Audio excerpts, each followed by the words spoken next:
La bruma de Costa do Abandono no era solo humedad salina que se adhería a la piel. Era un manto espeso de olvido autoimpuesto, un sudario gris que la comunidad tejía para protegerse de la verdad. En medio de este lienzo monocromático, un niño, Gabriel, de solo 12 años, se sentaba sobre las maderas podridas del muelle. Sus dedos finos, sucios de tinta de grafito, delineaban en un cuaderno la silueta quebrada de un barco casi tragado por el horizonte lechoso. Todo el mundo en la aldea pesquera sabía lo que realmente había ocurrido 5 años atrás durante el ajuste, la tormenta que se había llevado a la mayoría de los hombres y la flota, dejando un silencio más estridente que cualquier grito. Pero el silencio era la penitencia que pagaban por una paz ilusoria, un impuesto invisible para evitar la desintegración total. La neblina, eterna e implacable, era el símbolo perfecto de la niebla moral que lo cubría todo. Gabriel no dibujaba solo el mar, dibujaba la culpa estancada de su pueblo, la sombra de una decisión equivocada que se había disfrazado de fatalidad del destino. Y él, sin saberlo, estaba a punto de convertirse en el catalizador de una verdad que nadie quería oír, un destino mucho más pesado que la soledad que ya cargaba, un peso que apenas su alma infantil podía soportar, resonando con la tristeza colectiva que se había incrustado en cada rincón de aquel lugar olvidado por el tiempo y el progreso, un lugar donde el tiempo parecía haberse detenido en el instante exacto de la tragedia. En ese momento de quietud tensa, donde el único sonido era el lamento monótono del mar contra las rocas, el crujido de la madera bajo los pies del anciano Mestro Osiris rompió la atmósfera. El líder del Consejo de Vanguardia era una figura imponente, un hombre de hueso duro y mirada pétrea que parecía sostener la neblina con su mera presencia. En sus manos, un sobre sellado con un lacre de cera brillante contrastaba con el ambiente de decadencia. La oferta, una beca completa a una prestigiosa escuela en la Ciudad de México, era la primera vía de escape real en años, un milagro concedido por un benefactor anónimo, una llama de esperanza que amenazaba con quemar la frágil verdad.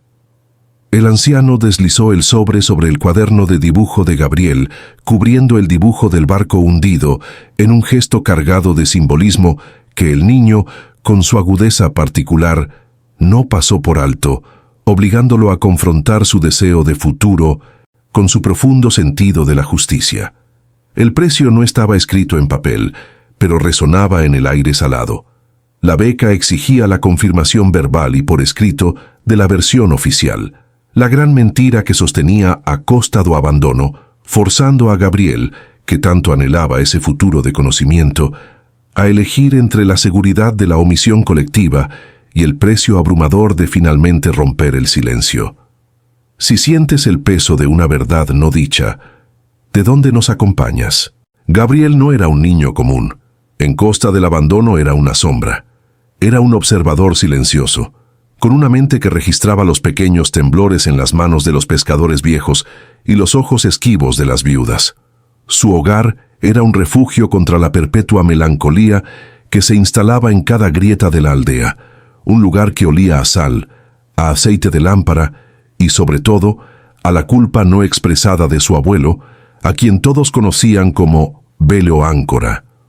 La pérdida de su padre, en el ajuste, no solo le había arrebatado una figura, había esculpido un miedo profundo en su alma, el miedo a decepcionar a ese abuelo, el único lazo familiar que le quedaba, cuya mirada cansada se había vuelto un espejo de la resignación de toda una comunidad, un espejo que Gabriel temía romper con cualquier acto de rebeldía, o peor aún, de sinceridad absoluta.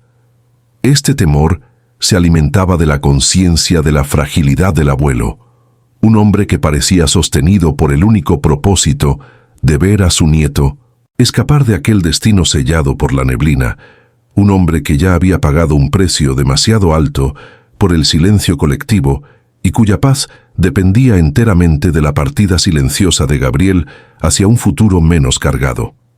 El trauma de la mentira no era una herida abierta, sino una astilla invisible incrustada en el espíritu de Gabriel. Su padre, un hombre que vivía por el mar, había sido uno de los 14 desaparecidos en el ajuste. Las versiones oficiales, dictadas por Osiris y el Consejo, hablaban de una fatalidad repentina e imprevisible. Pero Gabriel recordaba los susurros en la cocina, las discusiones sofocadas entre su abuelo y otros hombres que sobrevivieron por no haber salido ese día. Recordaba la desesperación en la voz de su padre antes de partir, no por el clima, sino por la presión del Consejo de zarpar a pesar de las advertencias. Esa memoria, una cicatriz interna, le hacía sentir que la neblina era un cómplice del olvido, y su comportamiento era el de un joven juez de su propia comunidad, condenado a callar el veredicto más importante de su corta vida, un veredicto que sabía que, si se pronunciaba, dinamitaría la paz autoimpuesta que la aldea había negociado con el dolor, perpetuando un ciclo de omisión que se había convertido en la única ley no escrita de Costa do Abandono. El peso de esa verdad lo había llevado a una vida de aislamiento, su único confidente siendo el mar y sus cuadernos. El cais, el límite entre la tierra prometida y el olvido salado, era su templo. Desde allí veía a los pescadores trabajar con una desgana palpable, el reloj quebrado en la torre de la iglesia, inmóvil en la hora de la tragedia, marcando no un tiempo perdido, sino un tiempo suspendido, detenido en el momento exacto del error. El miedo al castigo de la comunidad o a la desaprobación de Velo Áncora lo había convertido en un experto en el disimulo. Él sonreía en las ceremonias, asentía con la cabeza a las palabras de Osiris y a cambio recibía la protección del silencio colectivo. Era un pacto tácito, un intercambio perverso de consuelo por conciencia, una estrategia de supervivencia que había carcomido su niñez hasta dejarlo sin voz, obligándolo a actuar una vida que no era la suya, con una profunda soledad existencial que solo se mitigaba con el sonido constante del oleaje, el único sonido que nunca le pedía que mintiera. La llegada de la beca, el catalizador, no fue una bendición, sino una cruel disyuntiva moral. Era el boleto para un mundo que solo conocía por los mapas que dibujaba, una vía de escape que su deseo innato de conocimiento clamaba por aceptar. Pero venía con un sello de goma invisible, la ratificación de la mentira. Osiris fue claro. La beca requería un certificado de antecedentes y un testimonio de lealtad al espíritu de la comunidad y a la versión oficial de los hechos trágicos. Era una prueba, de fuego, no de inteligencia, sino de obediencia moral, forzando a Gabriel a confrontar el fantasma de su padre y el peso de su propia ética, un desafío que resonaba con la pureza de su alma. La oportunidad de dejar atrás la melancolía salada se presentaba como un soborno emocional, exigiendo que Gabriel sacrificara su verdad a cambio de su liberación personal, un dilema que lo atormentaba día y noche. Fue una tarde, mientras la bruma se hacía más densa, que la primera grieta en la muralla de su silencio apareció. Gabriel se escondió detrás de las barcas volteadas cerca de la cantina, atraído por el sonido de un lamento alcohólico. El pescador, don Ramiro, que había perdido a su propio hijo en el ajuste, golpeaba la pared con el puño mientras murmuraba en voz alta, su voz distorsionada por el aguardiente. No fue el mar, carajo, fue la avaricia y la prisa del consejo lo que los mató, y el viejo lo sabía. Esa frase, un susurro ebrio y doloroso, fue la validación que Gabriel inconscientemente esperaba. No era solo la fatalidad del clima, era un error de juicio cometido bajo la presión del mercado, y el consejo, liderado por Osiris, había optado por el engaño piadoso para evitar el caos y la deshonra, condenando a los vivos a cargar el peso de una verdad silenciada y corrosiva. El pescador, al hablar sin filtro, se convirtió en una caja de resonancia de todos los dolores reprimidos de la aldea. Impulsado por la rabia silenciada y el recuerdo del rostro de su padre Gabriel, corrió hacia la cabaña abandonada que había servido como almacén de su padre. Entre herramientas oxidadas y redes viejas, encontró el objeto que cambiaría el curso de su vida: el diario de a bordo de su padre. Las páginas, amarillentas y desgastadas, Olían a sal y a tiempo detenido, y en ellas el padre de Gabriel había anotado con una caligrafía temblorosa la secuencia exacta de los acontecimientos, la presión de Osiris, la negativa inicial de los capitanes, la decisión final de zarpar a pesar de la llegada inminente de la tormenta. La verdad era un peso físico que ahora reposaba entre sus manos temblorosas, un testimonio irrefutable que no podía ser silenciado, y la imagen del barco de papel que su padre le había hecho de niño se convirtió en el símbolo de una partida que ya no podía ser en silencio. El hallazgo no fue una victoria, sino una condena moral. Esa noche, el velo áncora, exhausto por años de culpa y silencio, encontró a Gabriel frente a la ventana. El niño no lloraba, estaba petrificado sosteniendo el diario como si fuera un corazón recién extraído.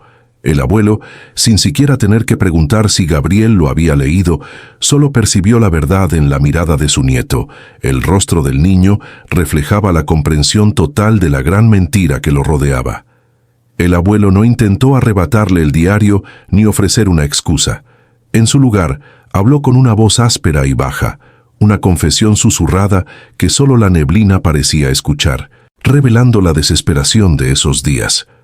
Explicó que la aldea, al borde de la hambruna y sin ayuda del gobierno, había aceptado la narrativa de la fatalidad para recibir las indemnizaciones mínimas y, más importante, para evitar el autodestructivo enfrentamiento entre las familias de los que se habían ido y las de los que se habían quedado. No era solo un error, era un sacrificio moral colectivo hecho por supervivencia. Le suplicó a Gabriel, con los ojos anegados por la culpa, que mantuviera la mentira, que firmara el documento y se fuera. Le dijo que su partida era la única esperanza tangible de la aldea, un acto de amor que superaba la necesidad de justicia inmediata, un fardo de esperanza que el niño debía cargar para poder vivir un futuro que a él le fue negado. Y que de esa forma al menos la pena compartida podría transformarse en una suerte de paz comunitaria que, aunque falsa, les permitía seguir respirando. La confrontación velada con el abuelo fue más devastadora que cualquier grito. No era una lucha entre el bien y el mal, sino entre dos formas de amar, el amor que busca la verdad a cualquier costo y el amor que busca la seguridad a cualquier precio. El abuelo velo áncora se acercó a Gabriel y le puso la mano sobre el hombro, un gesto que transmitía años de cansancio y resignación. Le recordó que la beca era un regalo del destino, una oportunidad para romper el ciclo de la pobreza y la ignorancia que había condenado a costa de abandono. Sus ojos reflejaban el dolor de una vida de silencio y le dijeron a Gabriel que, a veces, la lealtad a los vivos era más crucial que la lealtad a los muertos, y que su padre habría querido verlo en la Ciudad de México, lejos del olor a sal y a secretos. El abuelo, sin defender a Osiris, defendía la frágil paz de la aldea, y en esa defensa se convirtió en un cómplice silencioso que ahora le pedía a su nieto que asumiera la misma carga, suplicándole con la mirada que eligiera la libertad personal por encima de la justicia histórica, un dilema que lo despojaba de la inocencia. La presión se intensificó con el paso de los días. El anciano Osiris, con su autoridad inamovible, visitó a Gabriel, no para amenazarlo, sino para sellar el pacto. Le entregó la pluma y el documento, una sola página que afirmaba la nobleza y la imprevisibilidad del clima. Osiris, con una voz que era más un silbido autoritario que una conversación, le habló de la importancia de la unidad comunitaria y de cómo la verdad a menudo era un lujo que los pobres no podían permitirse. Le recordó a Gabriel que, al irse, se convertiría en un símbolo, el primer rayo de sol que traspasaba la neblina, y que esa imagen valía más que cualquier discusión histórica. El mensaje era claro y manipulador. Al firmar, Gabriel no solo se aseguraba su futuro, sino que compraba la paz y la continuidad de la aldea, convirtiéndose en parte integral del sistema de engaño que lo había oprimido. Una carga de doble filo, una traición a la conciencia que Osiris justificaba como un acto de pragmatismo por el bien común. Mientras Gabriel se debatía en su habitación, el peso de la decisión se hizo insoportable, un lodo moral que lo inmovilizaba. Tomó el barco de papel, el pequeño bote que su padre había doblado para él, símbolo de la partida anhelada, y comenzó a rasgarlo lentamente, sintiendo el crujido del papel como el crujido de su propia conciencia. El diario de su padre yacía abierto, un espejo de la verdad que no podía ignorar, y la pluma para firmar el documento parecía un arma cargada apuntando a su alma. En un momento de desesperación silenciosa, Gabriel se dejó caer al suelo con la cara entre las manos, sintiendo el conflicto interno como un desgarro físico.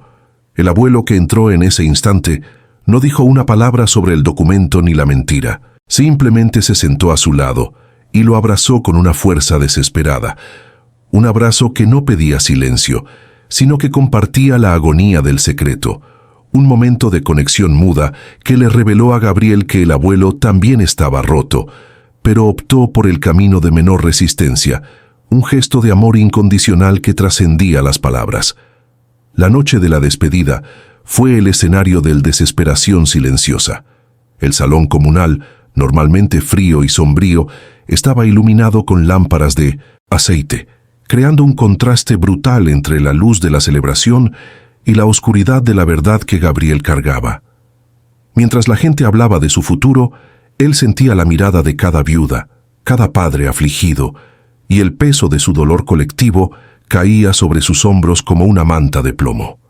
En el bolsillo interno de su saco, el diario de a bordo de su padre ardía como una confesión no escrita, un recordatorio constante de que la alegría de la beca se sustentaba en el cadáver de la honestidad.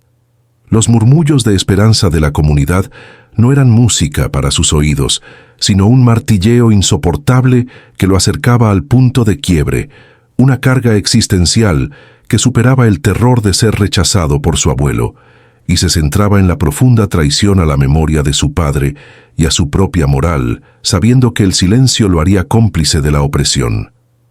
El momento culminante llegó cuando el anciano Osiris, con su voz resonante y pomposa, levantó su copa de aguardiente para un brindis. El anciano elogió a Gabriel por su espíritu noble y por honrar la memoria de los que se fueron, manteniendo vivo el espíritu de Costa do Abandono. El brindis se sintió como una bofetada de hipocresía para Gabriel, especialmente cuando sus ojos se encontraron con los de una madre, doña Clara, que había perdido a su único hijo. Vio en la profundidad de sus ojos una tristeza que la mentira de Osiris no había logrado consolar, y el rostro de la mujer se convirtió en el espejo de la culpa de toda la aldea. El grito preso que Gabriel sentía se convirtió en una presión física en su pecho. Agarró el diario con tanta fuerza que sus nudillos se pusieron blancos, deseando que el papel se hiciera polvo para evitar el inevitable estallido, un momento de angustia palpable donde el silencio de la sala era un crisol de expectativas y dolor contenido, y donde la luz de la lámpara parpadeaba, reflejando la fragilidad de la paz que estaban a punto de destruir. El silencio tenso que siguió al brindis de Osiris fue roto únicamente por el crujido del viento que se colaba por las rendijas de la vieja estructura. Un sonido que para Gabriel era la voz del mar reclamando la verdad. Todos en la sala lo miraron esperando su respuesta, su asentimiento de gratitud, la confirmación de que él era el futuro que ellos necesitaban para seguir creyendo en la mentira. En lugar de hablar, Gabriel mantuvo la mirada fija en Osiris, y el dolor y la repulsión que emanaban de sus ojos infantiles fueron más elocuentes que cualquier acusación. Fue una confrontación silenciosa y privada, jugada frente a toda la comunidad, donde el niño se negó a validar la narrativa del anciano. El anciano Osiris, sintiendo la resistencia muda, forzó una sonrisa, pero su agarre en la copa se hizo visiblemente más fuerte, su autoridad por primera vez visualmente desafiada por la pureza inquebrantable de un niño, un acto de resistencia pasiva que, paradójicamente, poseía una fuerza destructiva superior a la de una explosión física. La mañana de la partida, el aire estaba frío y la neblina más espesa que nunca se enroscaba alrededor del viejo autobús. La escena se desarrolló en el muelle, el límite final, donde toda la aldea se había reunido para el ritual de la bendición de despedida. El anciano Osiris, vestido con su traje de domingo, extendió la mano hacia Gabriel, no solo para despedirse, sino para sellar el pacto final de silencio, un apretón de mano simbólico que significaba la aceptación de la mentira. Gabriel sintió el peso de la beca, el futuro brillante, la esperanza del abuelo, pero también el peso opresivo del diario que llevaba consigo. Su corazón latía a un ritmo frenético, un tambor de guerra contra la opresión, y en ese instante el miedo a decepcionar a su abuelo se transformó en un miedo aún mayor a traicionarse a sí mismo, dándose cuenta de que la verdadera lealtad no era hacia la ilusión que sostenía la aldea, sino hacia la dignidad que le había enseñado su padre y que el abuelo en su momento de debilidad había perdido. En lugar de estrechar la mano que le ofrecía el anciano Osiris, Gabriel extendió el diario de a bordo, abierto en la página donde la confesión de su padre sobre el error de juicio era clara y legible. El clímax no fue un grito, sino una entrega silenciosa de la prueba. El enfrentamiento se volvió un duelo de miradas, la voluntad férrea de Osiris contra la firmeza recién descubierta de Gabriel. Con una voz apenas audible, pero cargada de una autoridad moral que superaba su edad, el niño articuló la frase que rompió el hechizo del silencio. «Yo puedo irme, maestro, pero la verdad se queda y ella es más fuerte que toda la neblina».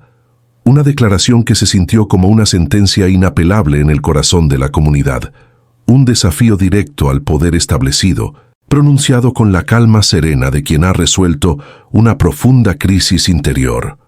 Osiris intentó arrebatar el diario de las manos de Gabriel, su máscara de benevolencia desmoronándose en un gesto desesperado de terror. Pero Gabriel, con un movimiento que fue tanto físico como simbólico, soltó el diario en el viento salado. Las páginas, amarillentas y cargadas de confesión, se esparcieron por el muelle, revoloteando como mariposas heridas en dirección a los pies de los pescadores y las viudas. El silencio de la aldea se rompió en un murmullo colectivo de asombro y comprensión dolorosa. La mentira estaba expuesta, no por una acusación, sino por el vuelo caótico del papel, que la bruma ya no podía ocultar, dejando a Osiris congelado en el tiempo, su poder desmoronándose bajo la fuerza simple de una verdad documentada que se dispersaba entre aquellos a quienes había intentado proteger a través del engaño. El velo áncora, testigo de todo, no mostró ira. Las lágrimas surcaron su rostro cansado, pero no eran lágrimas de tristeza, eran lágrimas de liberación y orgullo. Mientras la aldea se sumía en el caos de la verdad expuesta, el abuelo sonrió, una sonrisa genuina que Gabriel no le había visto en años, y le dio el abrazo más fuerte de su vida, un apretón que era una bendición y un perdón al mismo tiempo. En ese gesto, el abuelo liberó a Gabriel de la culpa compartida y le otorgó la verdadera bendición para partir, un acto de reparación mudo pero profundo, reconociendo que la integridad de su nieto era un legado mucho más valioso que la paz temporal que la mentira les había ofrecido. Gabriel, sin mirar atrás a Osiris, que estaba solo en el muelle, subió al autobús. Se sentó en la ventana sintiendo el motor vibrar bajo sus pies, un ritmo de esperanza que contrastaba con el estancamiento de la aldea. Al mirar por la ventana, observó a la comunidad en un estado de agitación catártica, leyendo las páginas dispersas. Lo que vio no fue desintegración, sino el comienzo brutal de la sanación, y por un instante fugaz, mientras el autobús se alejaba de Costa do Abandono, la neblina que siempre había asfixiado el lugar pareció de forma milagrosa más delgada, permitiendo que un débil rayo de luz atravesara la oscuridad, una metáfora visual de que el ciclo del silencio finalmente se había roto, dejando a la aldea expuesta a la luz, aunque esa luz quemara. Mientras el autobús subía por la colina, dejando atrás el puerto y el estallido de la verdad, Gabriel sintió una ligereza que no había conocido en toda su vida, un alivio limpio que superaba el miedo a lo que vendría. Dejó de ser el observador silencioso para convertirse en el catalizador de la verdad, un rol que no buscó, pero que aceptó con la valentía de la inocencia. El futuro en la Ciudad de México ya no era solo una beca, sino el símbolo de una nueva jornada basada en la integridad, una vida que comenzaba con el precio de la verdad pagado por adelantado, y el barco de papel que había rasgado en su desesperación se reconfiguró en su mente como un símbolo de la partida que no tenía vuelta atrás, de la cual lo más difícil no había sido irse, sino irse en paz, con la conciencia tranquila y la certeza de que había honrado la memoria de su padre al elegir el camino de la honestidad radical sobre la conveniencia del silencio. El anciano Osiris, ahora solo, de pie en el muelle con el viento levantando los papeles de la verdad a su alrededor, representaba el sistema roto del autoengaño, la inercia que siempre había frenado a la aldea. La reparación no era inmediata, sino que residía en la posibilidad dolorosa que Gabriel había abierto para Costa do Abandono, la oportunidad de reconstruir su futuro sobre una base de honestidad y perdón mutuo. En lugar de la arena movediza de la ilusión, la partida de Gabriel fue el primer acto de verdadera fe en la comunidad, una creencia de que podían soportar la verdad si era revelada con coraje, y que el dolor de la confrontación era preferible al dolor crónico del secreto, un legado mucho más valioso para su pueblo que cualquier ayuda gubernamental o subsidio que pudiera haber obtenido con la mentira. Gabriel apoyó la cabeza en el cristal de la ventana, ya lejos de la neblina. El camino por delante era largo y desconocido, pero la carga que llevaba era ahora la de la esperanza, no la de la culpa. El niño silencioso de la costa se había convertido en un joven con voz, demostrando que la verdadera valentía no estaba en luchar contra el mundo, sino en luchar contra el propio silencio, por el bien de todos. Recordó el rostro liberado de su abuelo, y esa imagen era su brújula y su consuelo, la prueba de que el precio de la verdad, aunque alto, siempre valía la pena, pues liberaba no solo al que la dice, sino también a quien la escucha. Si Gabriel pudo romper la ilusión que lo aprisionaba, ¿qué peso llevas tú hoy? Aún hay tiempo para arreglar lo que destruiste. La lección final resonó en el alma del niño, una verdad universal nacida del dolor de Costa do Abandono. El mayor fardo no es la verdad en sí, sino el silencio que la esconde. La transformación no era una redención, total e inmediata, sino un acto de liberación que permitía que la luz finalmente atravesara la bruma moral. La historia de Gabriel era un recordatorio eterno de que la verdadera coraje se encuentra en romper el ciclo de la ilusión, y que el pasado no se puede cambiar, pero lo que hacemos con él sí puede. Tú no eres lo que hiciste, eres lo que aún puedes hacer. Sé parte de este viaje. Suscríbete al canal para no perderte las próximas historias que te harán pensar y sentir.